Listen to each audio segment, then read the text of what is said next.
অর্জনের শেষ নেই লিওনেল মেসির। ফুটবল বিশ্বকে তাক লাগিয়ে দেওয়া মেসি কত কিছুই তো পেরেছেন জীবনে।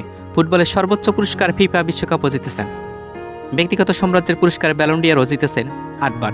শোকেছে কত শত ট্রফি। সেই সাফল্যের মুকুটে এবার নতুন এক পালক যুক্ত হতে যাচ্ছে লিওনেল মেসির পকেটে। যুক্তরাষ্ট্রের সর্বোচ্চ বেসামরিক সম্মান প্রেসিডেন্সিয়াল মেডেল অব ফ্রিডম পেতে যাচ্ছেন সর্বকালের অন্যতম সেরা এই ফুটবলার। যুক্তরাষ্ট্রের বিদায়ী প্রেসিডেন্ট জো বাইডেনের কাছ থেকে পদক বুঝে নেবেন লিওনেল মেসি। যুক্তরাষ্ট্রের নিরাপত্তা, জাতীয় স্বার্থ, বিশ্ব শান্তি, সংস্কৃতি সহ বিভিন্ন ক্ষেত্রে অসামান্য অবদানের স্বীকৃতিস্বরূপ মার্কিন প্রেসিডেন্ট বিশ্বের বিশিষ্ট ব্যক্তিদের এই পদক দিয়ে সম্মানিত করে থাকেন।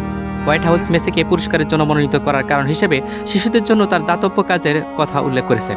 মেসি নিজের ফাউন্ডেশনের মাধ্যমে বিশ্বজুড়ে শিশুদের স্বাস্থ্য সংস্থা ও শিক্ষা প্রসারে সাহায্য করে যাচ্ছেন। এবার ইউনিসেফের আন্তর্জাতিক শিশু তহবিল শুভেচ্ছা দূত দায়িত্ব পালন করেছেন লিওনেল মেসি। প্রথম পুরুষ ফুটবলার হিসেবে এই সম্মান পাচ্ছেন লিওনেল মেসি। এরকম স্পোর্টস নিউজ পেতে আমাদের সাথে থাকুন, সিমির সাথে থাকুন, সিমি।